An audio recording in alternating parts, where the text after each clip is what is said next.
하나님 말씀 보겠습니다. 마태복음 8장 14절에서 17절입니다. 마태복음 8장 14절에서 17절이고요. 아마 유인물 다 받으셨을 거니까 그거를 보시면서 같이 따라오시면 좋을 것 같습니다. 제가 봉독하도록 하겠습니다. 마태복음 8장 14절에서 17절입니다. 예수께서 베드로의 집에 들어가사 그의 장모가 열병으로 앓아 누운 것을 보시고 그의 손을 만지시니 열병이 떠나가고 여인이 일어나서 예수께 수종 들더라. 저물매 사람들이 귀신 들린 자를 많이 데리고 예수께 오거늘 예수께서 말씀으로 귀신을 쫓아내시고 병든 자들을 다 고치시니 이는 선지자 이사야를 통하여 하신 말씀에 우리의 연약한 것을 친히 담당하시고 병을 짊어지셨도다 함을 이루려 하심이더라. 아멘. 여러분 환영합니다. 한 주간도 평안하셨습니까? 크게 대답 안 하셔도 됩니다. 마스크 잘 쓰시고. 여러분 지난주 말씀하고 그 지난주 말씀을 잠깐 좀 정리하면서 이게 8장 흐름이 전체적으로 있거든요. 마태복음 8장의 흐름을 좀 살펴본다면 예수님께서 산상수훈 가르치시고 이제 산에 내려오셨습니다. 많은 사람들이 따랐죠. 그러면서 오늘 세 번의 그 사람을 치유하는 병자를 치유하는 기적이 등장합니다. 첫 번째가 나병 환자를 고치는 거였죠. 그 나병 환자를 고치면서 핵심은 율법을 초월하시는 나병 환자이기 때문에 손을 대면 안 됩니다. 그죠? 가까이 할 수도 없지만 예수님께서는 그에게 손을 대셔서 그리고 내가 원하노니 예수님께서 원하신다는 것이죠. 나병 환자는 자신이 저주받았다고 생각했고 하나님은 자신을 버렸다는 어떤 그런 생각들이 있었지만 그래서 이제 예수님께 쉽사리 고쳐주십시오라고 얘기 못하고 원하시면 저를 깨끗하게 하실 수 있습니다. 이렇게 얘기했고요.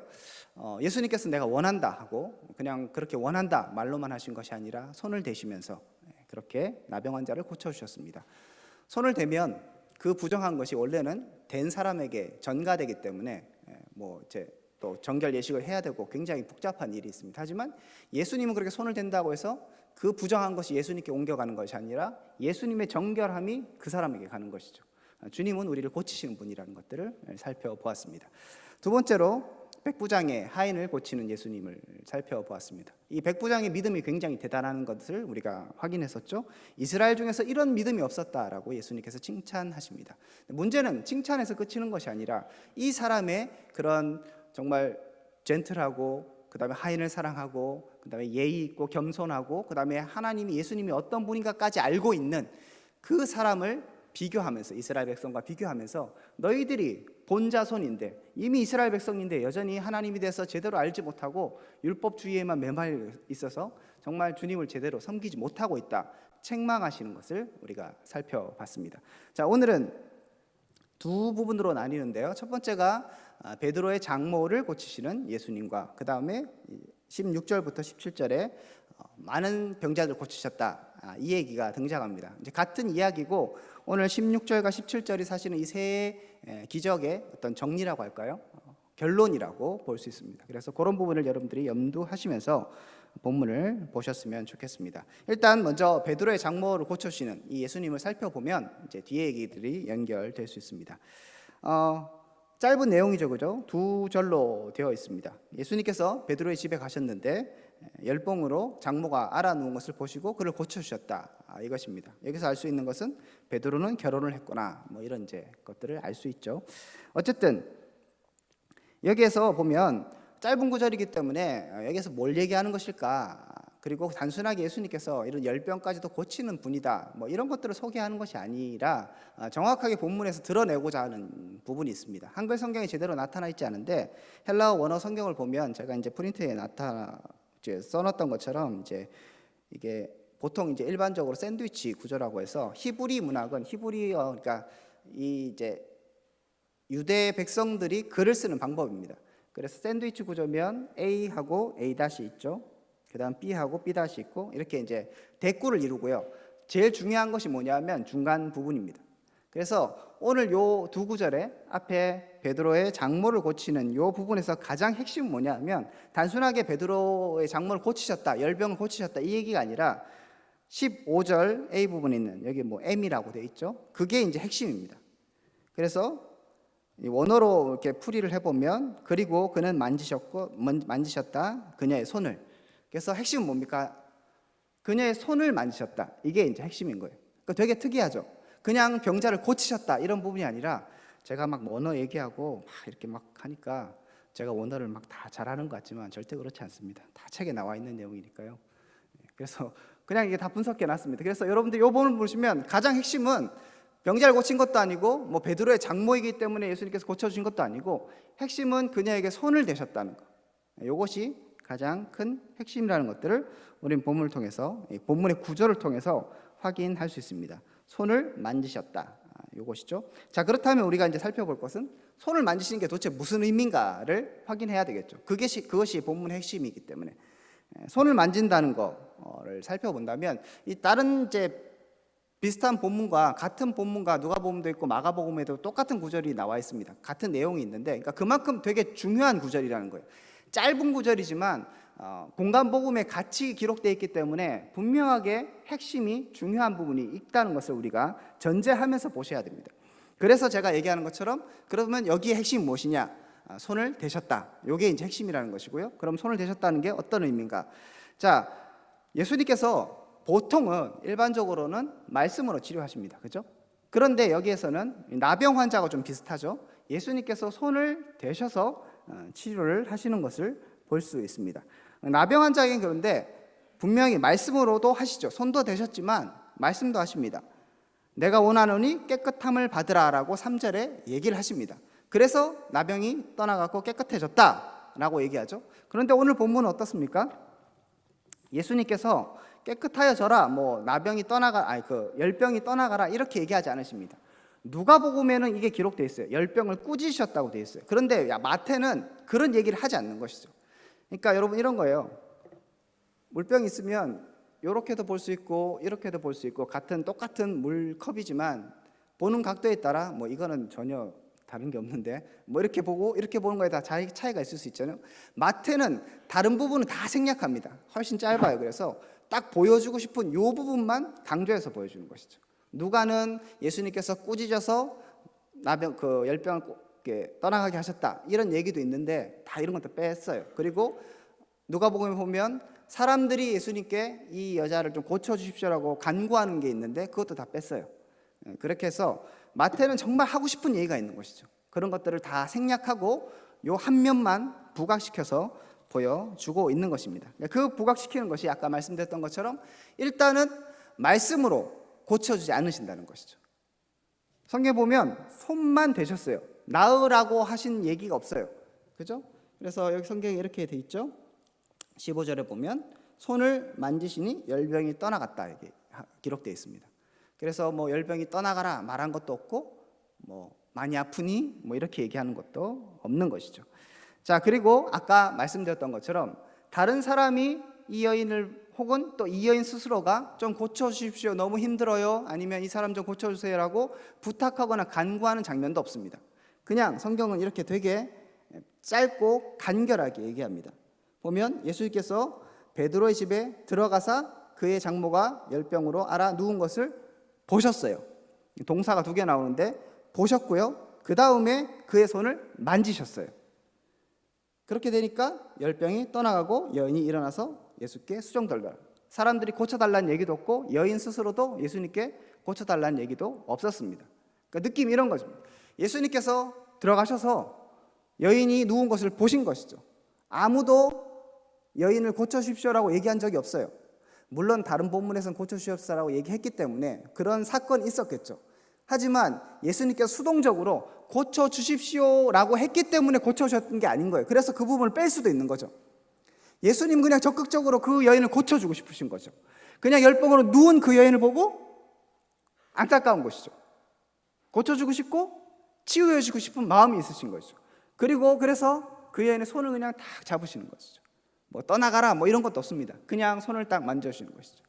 여러분 때로는 100마디 말보다 행동 하나, 표정 하나로 진심이 전해질 때가 있잖아요. 여러분 여자친구하고 딱 싸웠을 때 어떻게 해야 됩니까? 내가 옛날에는 원래 이랬는데 이래서 구차하게 변명하는 것보다 때로는 항상 그러면 안 되겠지만 손을 한번 탁 잡아주면, 그죠? 한번 탁 안아주면 끝나는 거 아니겠습니까? 이제 그런 거 같은 것이죠. 예수님께서 누가 뭐 고쳐주십시오, 뭐 내가 고쳐주겠다 그런 얘기가 없습니다. 그냥 그 집에 들어가셨고 누운 사람이 눈에 들어온 것이죠. 마태가 이제 그런 것들을 부각시키고 있습니다. 그렇게 하면서 그렇게 해서 그 여인이 누운 것을 보시고 그 다음에 손을 만져주셨죠. 그리고 치유가 일어나게 됩니다. 이런 걸 볼 때 마태는 분명하게 이 손을 대시는 이 장면을 통해서 우리 가운데 몇 가지를 말해주고 있습니다. 첫 번째는 유대인의 전통을 넘어서는 것이죠. 나병 환자는 제가 말씀드렸던 것처럼 율법의 한계를 넘어선다고 말씀드렸습니다. 율법의 나병은 가까이 하지 못하고 손을 대서도 안 됩니다. 부정한 것이죠. 그런데 유대인의 전통에 따르면 열병도 만지면 안 된다고 돼 있어요. 뒤에도 나오지만 그래서 예수님께서 17절에는 마태복음엔 사실 그냥 이제 예수님께서 사람들 고쳐주셨다 16절에 되어 있지만 누가복음에 보면 예수님께서 그 환자들 일일이 다 손을 대셨다고요. 그러니까 원래는 환자들에게 손을 잘 대지 않는 것이죠. 옮을 수도 있고 옛날에는 그게 부정하다고 생각했기 때문에 법적으로 율법적으로는 그렇진 않지만 사람들이 이제 율법을 하나 더 플러스 시킨 것이죠. 그래서 율법주의가 되어서 열병도 만지지 않는 것으로 되어 있습니다. 그런데 예수님 어떻게 하셨다고요? 손을 딱 대시는 것이죠. 예수님은 이렇게 유대인의 전통을 넘어서서 일하고 계시는 것들을 보여줍니다. 전통을 넘어서서 지금 뭘 하고 계십니까? 아까 말씀드렸던 것처럼 누구가 뭐 도와달라 어떻게 해달라고 그런 얘기가 있기 전에 이미 마음속으로 그 여인에 대해서 안타까운 마음이 있으신 것이고요, 고쳐주고 싶은 마음이 있으시고요, 그래서 아무 말 없이 손을 탁 잡아주시는 것이죠. 이 따뜻한 예수님의 그 모습이 느껴지십니까? 마태는 이걸 보여주고 싶은 거예요. 구절을 통해서 여러 가지 스토리를 통해서 다른 본문과 비교를 통해서 충분하게 마태는 이것을 얘기하고 있습니다. 또한 지금 치유의 대상자 누구입니까? 여인이죠. 잘 아시는 것처럼 그 당시 여인은 굉장히 천대받고 사람들에게서 인정받지 못하는 사람들입니다. 그런데 그 여인을 보신 것이죠. 그 집에 장모가 있었고 그 여인을 보셨고 그 여인에게 손을 대시는 것이죠. 그리고 또 그 여인에게 여자에게 손댄다는 건 또 이것도 문제예요. 그러니까 금기를 자꾸 넘으시는 것이죠. 그런데 그 금기는 그냥 사회적으로는 우리가 지키면 좋은 것이긴 하지만 이런 금기들이 하나하나 생겨나기 시작하면 결국 어떻게 됩니까? 우리의 사랑, 정말 우리가 전해줘야 될 그런 마음들까지도 막는 경우들이 많죠. 예수님은 그것을 넘어서시는 것이죠. 그래서 예수님은 나병 환자에게는 율법을 초월하시고 넘어서셨고, 이 여인을 고쳐주는 것 장면에서는 유대인의 전통을 넘으셨고 그 당시의 문화와 관습, 금기를 깨시고 그 여인에게 다가가시는 것을 본문이 보여주고 있습니다. 두 번째는 적극적인 치유입니다. 아까 말씀드렸던 것처럼 특별한 요청이 없었지만 예수님이 먼저 스스로 수동적인 것이 아니라 적극적으로 간 것이죠. 16절에 보면 사람들이 귀신 들린 사람들을 많이 데려왔다고 하죠. 이것은 예수님께서 찾아가신 것이 아니라 사람들이 데려왔습니다. 이런 의미에서는 예수님은 대부분은 수동적이었어요. 먼저 찾아가신 것이 아니죠. 그런데 유독 이 본문에는 예수님께서 들어가셨고 보셨고 손을 대셨다고 성경이 기록하고 있습니다. 그래서 예수님은 분명하게 보여주시는 것이죠. 내가 연약한 사람, 특별하게 그 당시에 사람들에게 있어서 여자라는 그런 인물 자체가 또 연약한 사람, 부족한 사람, 그리고 소외된 사람 내에서 관심이 있고 그리고 그 사람을 치유하고 싶은 그런 사랑이 있는 모습을 예수님께서 분명하게 보여주는 것을 본문을 통해서 나타내고 있습니다. 사실 이것이 사실 우리의 모습이 되어야 하는 것이죠. 예수님은 필요를 먼저 아셨고 먼저 찾아가셨고 뭐 이것저것 말할 것도 없고 그냥 손을 딱 잡아주시는 것으로 주님께서 일하여 주셨습니다. 자, 이 얘기를 이제 잠시 기억하시면서 뒤에 얘기로 두 번째 파트로 넘어가시면, 자, 이렇게 베드로의 장모를 치유하셨습니다. 그래서 그 여인이 일어나서 예수님께 수종 들었습니다. 그러니까 그 여인이 이제 수종 들었다는 것은 노예가 막 이렇게 섬기듯이 그런 것이 아니라 감사한 것이죠. 사랑을 받은 거예요. 이런 거예요. 내 마음 알지 하면 손을 딱 잡아준 거죠. 아무 얘기 없이. 그러니까 그 여인은 너무 기쁘고 감사한 거죠. 그래서 예수님을 섬기기 시작했던 것으로 이 앞에 부분이 마무리됩니다. 자, 그렇게 마무리되면서 16절에 보면 저물매라고 되어 있습니다. 그리고 사람들이 병자들을 데리고 옵니다. 귀신 들린 사람과 병자들을 데리고 옵니다. 왜 저물매를 썼을까요? 요거 다른 본문에 보면 이때가 지금 안식일입니다. 안식일이라서, 안식일이면 여러분 뭐 다른 성경에 보면 안식일날 병자를 고쳐주는 것을 금기했잖아요. 그래서 예수님을 막 이렇게 비난하기도 하고 그것 때문에 논쟁이 일어나게 되죠. 그래서 사람들이 날이 저물기를, 안식일이 지금 뭐 24시를 기준으로 12시가 되면 땡 하고 이제 다음 날로 넘어가지만, 이 당시의 시간의 개념은 안식일 하면 토요일 저녁부터 금요일 저녁부터 토요일 저녁까지, 이렇게 저녁이 기준이었습니다. 그래서 저물매 쓰니까, 저물어 쓰니까 뭐가 끝난 겁니까? 이제 안식일이 끝난 거죠. 그래서 사람들이 우르르 몰려드는 거예요. 그러면 여러분 한번 입장 바꿔 생각해 보십시오. 내가 지금 막 힘들어, 너무 아파.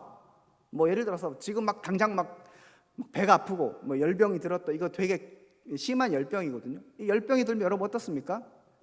힘도 없고 막 정신도 막 혼미하고 막 아무것도 못 하잖아요.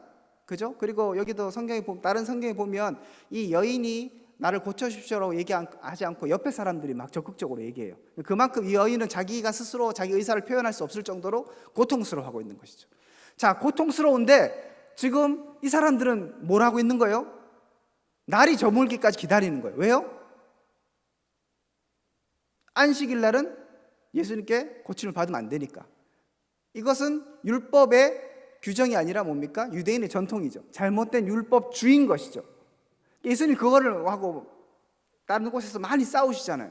그러니까 그런 것들을 생각해 보면 이 사람들이 되게 불쌍한 사람들이죠. 안 지켜도 되는 그런 규율 때문에 지금 너무 힘들고 고통스러운데, 지금 저기에 예수님이 있다는 소식을 다 들었고 지금 예수님과 함께 막 있었는데, 하지만 자기의 이 고통과 아픔과 이 문제를 가지고 나갈 수 없는 것이죠. 그래서 저물매까지 기다리고 있는 거예요. 저녁이 되기까지 기다리고 있는 것을 본문이 보여주고 있습니다. 자, 저물었을 때 사람들이 우르르 몰려와서 많은 병자들과 귀신 들린 사람들을 예수님께 내어놓았고요. 예수님께서 그들을 고쳐주셨다고 성경이 기록하고 있습니다. 이런 것처럼 예수님께서 많은 사람들을 고쳐주는데 한계가 계속적으로 발생하죠. 예수님은 율법을 초월하시고 예수님은 그 율법주의와 전통을 자꾸 초월해서 우리에게 다가오시지만, 사람들이 나올 때는 자꾸 뭐가 걸립니까? 율법주의와 어떤 율법의 원래 정신이 아닌데 잘못된 그런 율법 정신들과 그 다음에 그 정신들도 속하지 않는 그냥 격가진 아무것도 아닌 유대인의 전통들 때문에 사람들이 주님 앞에 나오지 못하는 그런 모습들을 보여주고 있는 것이죠. 자, 그것들을 결론적으로 이렇게 하면서 이런 사람들에게, 이런 연약한 사람들에게 예수님이 누구인가가 지금 17절에 얘기하고 있는 것입니다. 함께 한번 읽어볼까요? 같이 읽어볼까요? 17절 시작. 이는 선지자 이사야를 통하여 하신 말씀에 우리의 연약한 것을 친히 담당하시고 병을 짊어지셨다다 함을 이루려 하십니다. 아멘. 예수님이 누구인가를 보여주는 거예요. 그냥 여러분 열병이 나았다 해서 야, 예수님 참 신통방통하네, 그 다음에 막 귀신을 쫓아내고 이러니까 예수님 능력 있네, 지금 본문이 그런 얘기를 하는 게 아닌 것이죠.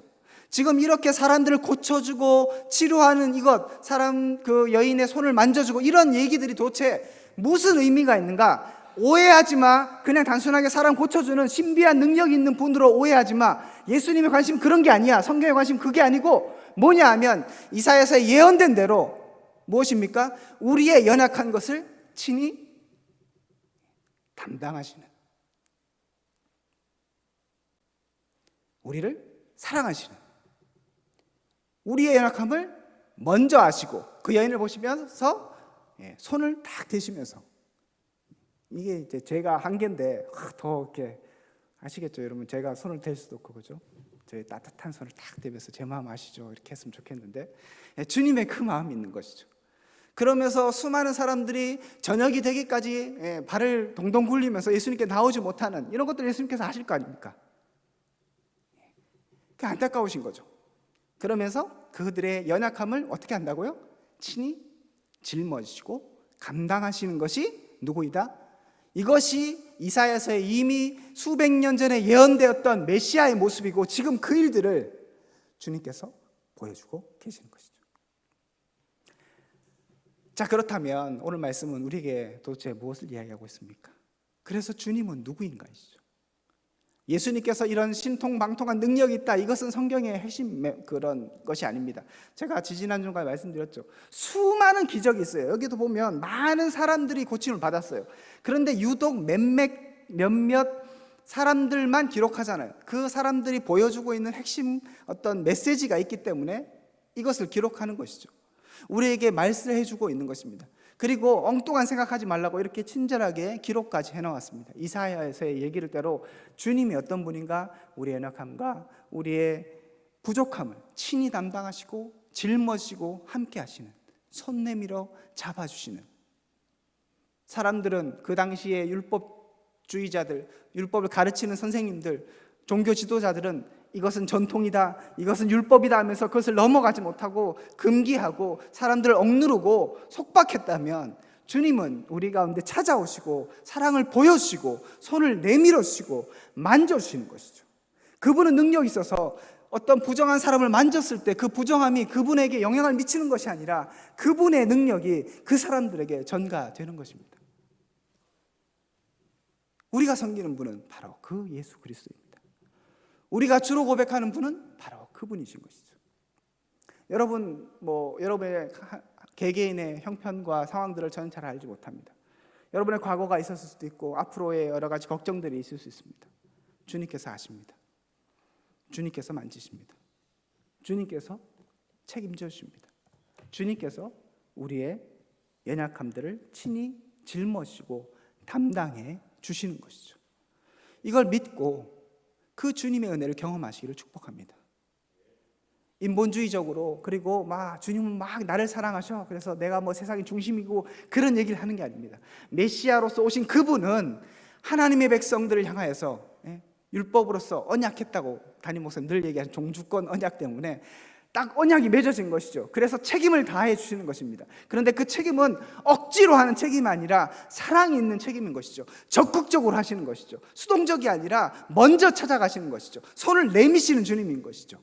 그렇게 우리 가운데 다가오셔서 우리를 만지시고 우리를 치유하시는 것이 바로 주 예수 그리스도이십니다. 여러분, 문제가 있습니까? 때로는 그 문제를 주 앞에 갖고 가기도 두렵기도 하고, 그리고 나는 실패한 사람 같고 나병 환자처럼, 주님 정말 내가 낫는 것을 원하십니까? 내가 잘 되는 거 원하십니까? 우리 가정이 어떻게 회복되는 거 하나님 가능할까요? 이런 마음이 있을 때에, 그때에 주님은 내가 원한다고 말씀하시고 먼저 손을 내미시는 것이죠. 그 주님의 사랑에 우리가 제대로 감격하고 제대로 반응할 수 있길 원합니다.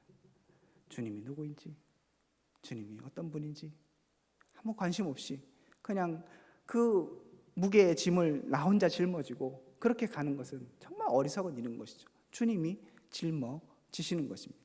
주님이 감당해 주시는 것입니다. 코로나 어렵죠. 방역하고 열심히 해야 할 것은 해야 합니다. 하지만 주님께서 책임지시는 것이죠.